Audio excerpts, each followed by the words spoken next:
Hello बच्चों, नमस्कार। मैं योगेश शर्मा, व्याख्याता भूगोल, लकी एजुकेशन फैमिली संस्थान में आप सभी का स्वागत करता हूं। 9th क्लास में आने वाले नवीन विद्यार्थियों का मैं तहे दिल से स्वागत करता हूं और हार्दिक बधाई देता हूं कि वो 9th क्लास में पहुंचे हैं। हम आपके लिए सामाजिक विज्ञान विषय लेकर के आए हैं। मैं आपको सामाजिक विज्ञान पढ़ाने वाला हूं और सामाजिक विज्ञान कि जितनी चारों किताब, हमारी 4 बुक हैं सामाजिक विज्ञान की, 4 सब्जेक्ट हैं, भूगोल भी है, राजनीति विज्ञान भी है, अर्थशास्त्र भी है और इतिहास। तो इन चारों के चारों का अध्ययन हम बहुत ही संक्षिप्त रूप में करने वाले हैं, बहुत ही अच्छे तरीके से। आप केवल ध्यान देते चलना और जो टॉपिक मैं यहाँ पर लिखता चलूँ उसको नोट करते चलना। मैं चाहता हूँ कि इस कोरोना काल में आप सभी घर बैठ कर के और अच्छी शिक्षा का पूरा उपयोग लें लकी एजुकेशन फैमिली की तरफ से, और मैं आशा करता हूं कि आप पूरा फ़ायदा लेंगे और अपना जो भविष्य है उसको बेहतर बनाने की कोशिश करेंगे। तो आगे चलते हैं। मैं बात कर रहा हूं सामाजिक विज्ञान विषय की। सामाजिक विज्ञान विषय में हम पहला टॉपिक, एक चीज़ और बता दूं मैं टॉपिक शुरू करने से पहले आप सभी को, कि हमको सरल से कठिन की ओर चलना है। हमको ये नहीं है कि साहब हमको पहले हिस्ट्री कराओ या पहले पॉलिटिकल कराओ, क्योंकि ये चीज़ें थोड़ी टिफिकल्ट हो जाती हैं। शुरुआत में इनको उठाना आपके लिए बोरियत महसूस करने जैसा होगा। हम चाहते हैं कि पहले सरल चीज़ें आप ग्रहण करें, उसके बाद में फिर कठिन की ओर चलेंगे, क्योंकि बच्चा जब छोटा होता है तभी वो धीरे धीरे बड़ा होता है। इसलिए हमको भी वही नीति अपनानी है। सूक्ष्म और संक्षिप्त शब्दों में पढ़ेंगे, सरल भाषा में पढ़ेंगे। भाषा आपको बहुत ही सरल मिलेगी। आपको केवल एक बार ध्यान से देखना है, दूसरी बार रिवाइज करना है। आपको स्वतः ही याद होने वाली चीज़ है और उसको नोट करते चलना, ताकि आप लोग उसको बार बार देख सकें और रिवाइज कर सकें। मैं बात कर रहा हूँ सामाजिक विज्ञान की। अपनी किताब है समकालीन भारत भाग फर्स्ट, क्योंकि 4 किताबें और उसमें से पहली है समकालीन भारत भाग फर्स्ट, जो कि भूगोल विषय है। और इस भूगोल विषय में पहला जो चैप्टर दे रखा है उसका नाम है भारत की स्थिति विस्तार, और इसमें आकृति भी भारत की इसी के अंदर आ जाएगी। मैं आपको आकृति भी साथ में ही बताऊंगा।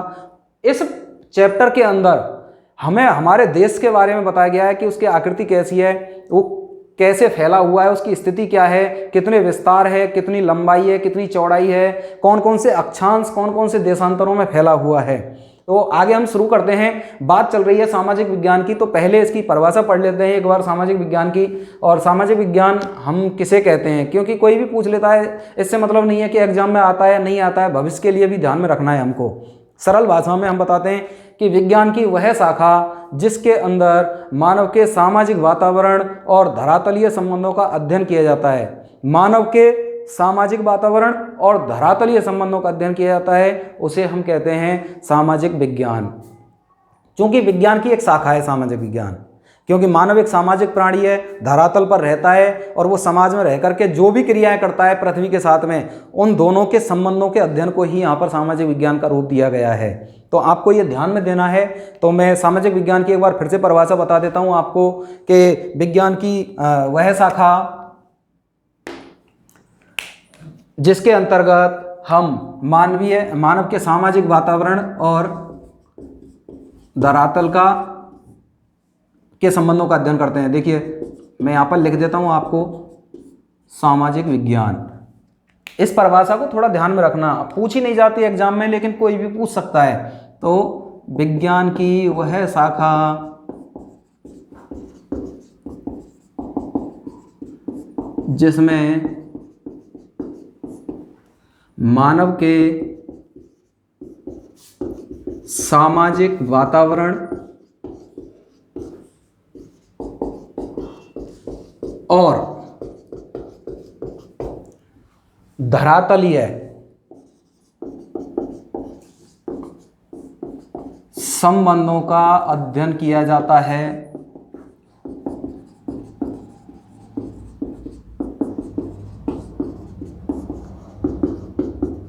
उसे सामाजिक विज्ञान कहते हैं।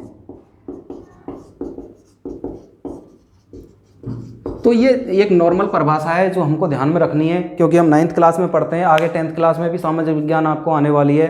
तो इस परिभाषा को अभी से याद रखेंगे तो हमको पता चलेगा कि हाँ यार विज्ञान की शाखा है और इसके अंदर हम मानव समाज में रहता है तो उसका वातावरण और धरातल से क्या संबंध होता है, क्योंकि वो क्रिया तो वही कर रहा है। तो ये चीज़ जानने वाली बात है। आगे चलते हैं। सामाजिक विज्ञान का पहला टॉपिक स्थिति एवं विस्तार भारत की, और उसको पढ़ने वाले हैं हम।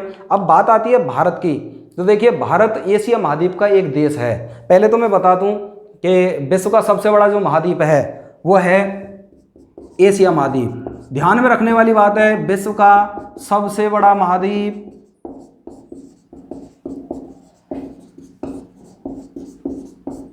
एशिया महाद्वीप है।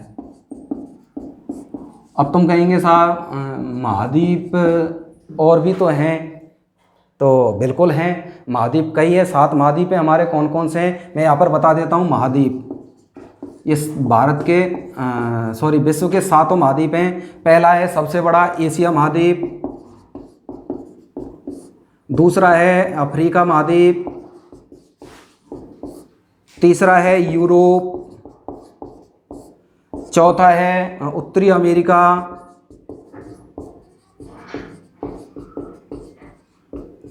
पांचवा है दक्षिणी अमेरिका,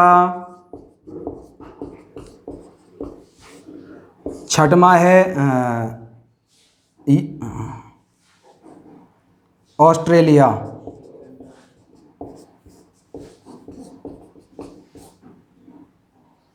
तो इस प्रकार ये हमारे हो जाते हैं महाद्वीप, हमको ध्यान में रखना है। और 7वां महाद्वीप है हमारा अंटार्कटिका महाद्वीप। अंटार्कटिका महाद्वीप। अब यहाँ पर एक समस्या आ गई है। क्या है कि भारत सरकार क्या इस अंटार्कटिका महाद्वीप को अब महाद्वीपों की श्रेणी से हटा दिया गया है। इसलिए अब महाद्वीप कुल रह जाते हैं 6। उसका कारण क्या है महाद्वीप को हटाने का, कि ये जो महाद्वीप है ये बिल्कुल दक्षिणी ध्रुव पर स्थित है।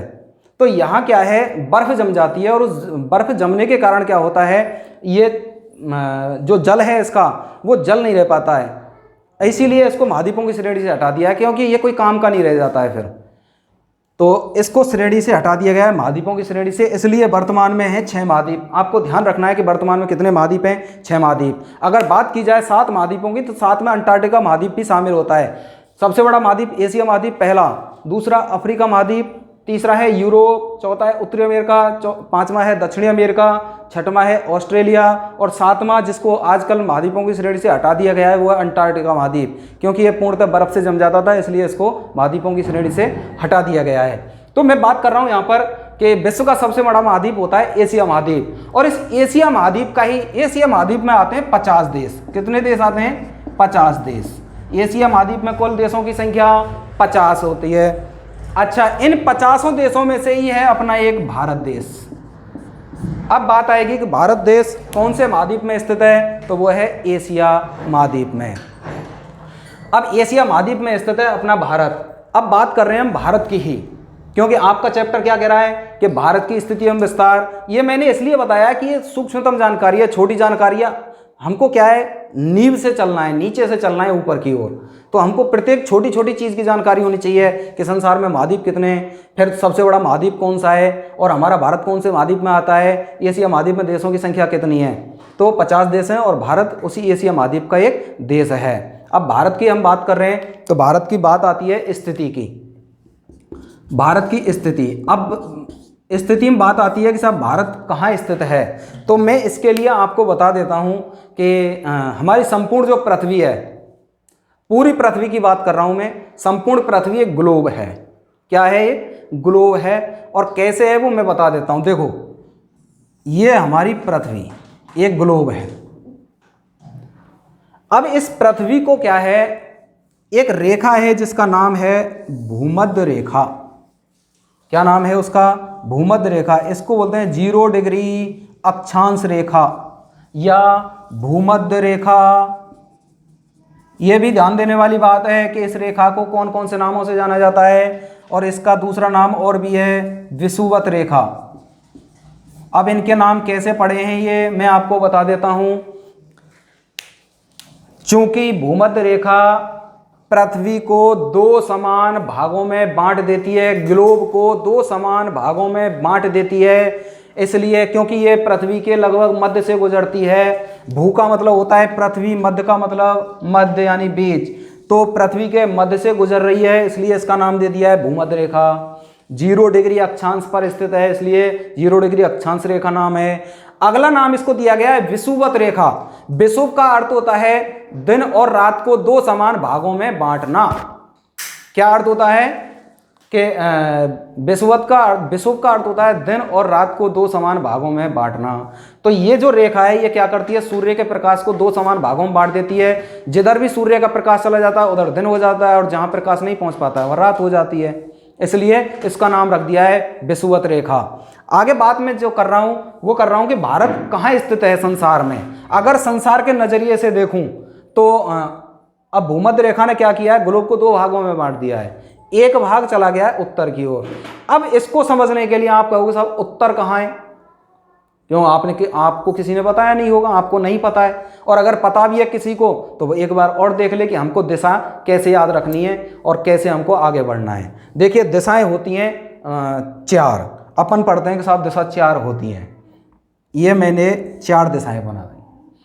इसमें हमको ध्यान देना है कि साहब 4 दिशाएं, तो सबसे ऊपर हमेशा ध्यान रखना, सबसे ऊपर जो होती है वो होती है उत्तर दिशा। सबसे ऊपर उत्तर दिशा। जब उत्तर ऊपर हो गई तो इसके विपरीत कौन सी दिशा है, दक्षिण दिशा, तो यहां हो जाएगी दक्षिण दिशा। अब हमको पूर्व दिशा ज्ञात नहीं है, हम कभी कभी कंफ्यूज कहां हो जाते हैं, पूर्व दिशा में कि पूर्व दिशा किधर है। तो हमको ध्यान भटकने की आवश्यकता नहीं है, हमारे पास एक ऐसी तकनीक है जिससे आप बोलोगे ही नहीं। अपन के 2 हाथ होते हैं, एक दायां और एक बायां। अपन के दोनों हाथ हैं, किसी और का हमने लिया नहीं है, ठीक है। एक वो हाथ है जिससे हम खाना खाते हैं और एक वो हाथ है जो फ्री में मज़े लेता है। तो हमारे दोनों हाथ हैं, दोनों हाथों को हमने इस प्रकार से रख लिया। अब जहां दायां हाथ होगा उधर हमेशा पूर्व दिशा होगी। कौन सी दिशा होगी, पूर्व दिशा। तो ये ध्यान में रखना है कि जहां हमारा दायां हाथ चला जाएगा वो हमें पूर्व दिशा अनुभव कराता है। तो ये हो गई साहब हमारी पूर्व दिशा। अब देखो मेरा दायां हाथ यही तो है, ये मैंने रख दिया, पूर्व दिशा हो गई। ये मेरा बायां हाथ है। अब जब पूरब हमको पता चल गई तो पश्चिम तो हमको वैसे ही पता चल गई। तो ये 4 दिशा हो गई साहब। अब हम पढ़ते हैं, कभी कभी कोई लाइन पढ़ते हैं साहब भारत के उत्तर पूर्व में, या भारत के दक्षिण पूर्व में, या भारत के उत्तर पश्चिम, या भारत के दक्षिण पश्चिम में ये चीज़ है वो चीज़ है। अब हमको ये दक्षिण पश्चिम उत्तर पूर्व कैसे ज्ञात करना है। अब हमको ये तो पता चल गया कि 4 दिशा होती हैं, सबसे ऊपर उत्तर, फिर दक्षिण, इधर पूर्व हो गई, इधर पश्चिम हो गई। अब इन्हीं दिशाओं से मिलकर के ही वो दिशाएं बनती हैं जिनको हम नहीं जानते हैं। वो कैसे बनती हैं, अब यहाँ क्या किया है, इस दिशा में उत्तर और पूरब को जोड़ दिया है। तो उत्तर और पूरब जब जुड़ जाएंगे तो ये हो जाएगी साहब उत्तर पूरब। ये लो ये दिशा बन गई। दक्षिण और पूरब के बीच में तो दक्षिण पूरब हो जाएगी। ऐसे दक्षिण और पश्चिम के बीच में तो कौन सी हो जाएगी, दक्षिण पश्चिम।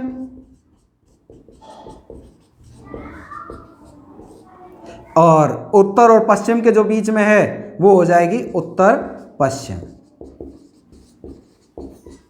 ये लो सारी दिशाएं कंप्लीट हो गई।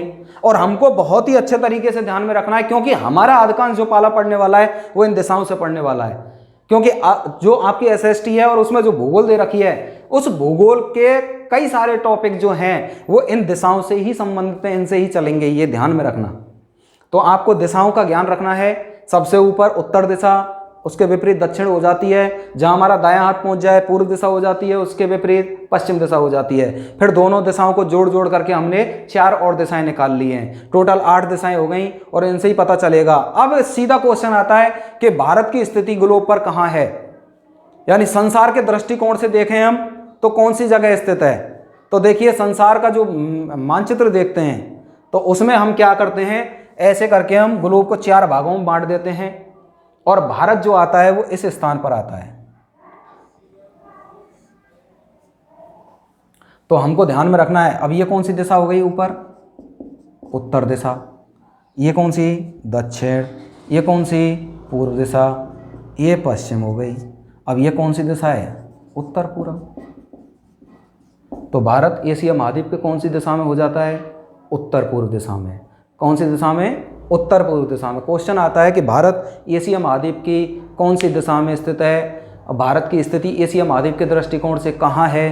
क्वेश्चन कैसे भी आ सकता है घुमा फिर करके, उत्तर सेम रहता है, ये ध्यान में रखना है। क्वेश्चन आएगा भारत की स्थिति एशिया महाद्वीप के दृष्टिकोण से स्थित है, तो वह है उत्तर पूर्व दिशा में। तो ये यहाँ पर आ जाता है। अब चूंकि हमने अभी पढ़ा है कि साहब ग्लोब को 4 भागों में बांट रही है भूमध्य रेखा, मैं इसको मिटा देता हूँ, इसकी बात हम बाद में करेंगे। अब भारत की स्थिति आपको पता चल गई कि भारत एशिया महाद्वीप में कहाँ है? उत्तर पूर्व दिशा में स्थित है। यहां मैंने लिख दिया कि उत्तर पूर्व दिशा। अब बात कर रहे हैं हम कि भारत कौन कौन से अक्षांशों के मध्य फैला हुआ है, कौन कौन से देशांतरों के मध्य फैला हुआ है। तो इस चीज़ का हम क्या है, अभी एक आपको मैं चित्र बना के दिखा देता हूं और उसके माध्यम से फिर हम समझेंगे कि साहब कौन कौन से अक्षांशों और कौन कौन से देशांतरों का सीधा क्वेश्चन आएगा अक्षांश देशांतरों का। पहले हम अक्षांश किसे कहते हैं, देशांतर, वो हम बात करने वाले हैं। तो मैं चित्र बना देता हूँ। तो देखिए बच्चों, मैं अभी आपसे बात कर रहा था अक्षांश की और देशांतरों की। तो देखो सबसे पहले क्वेश्चन सीधा बन के क्या आता है कि भारत की अक्षांशीय स्थिति क्या है। सीधा क्वेश्चन ही बन के आएगा 1 नंबर का, भारत की अक्षांशीय स्थिति को बताइए, अक्षांशीय स्थिति को लिखिए। 1 नंबर का क्वेश्चन आता है। ऐसे ही पूछ सकता है भारत की देशांतरीय स्थिति क्या है, उसको लिखिए। लेकिन अब हमको ये नहीं पता है अक्षांश देशांतर होते क्या है, स्थिति की तो हम बाद में बात करेंगे।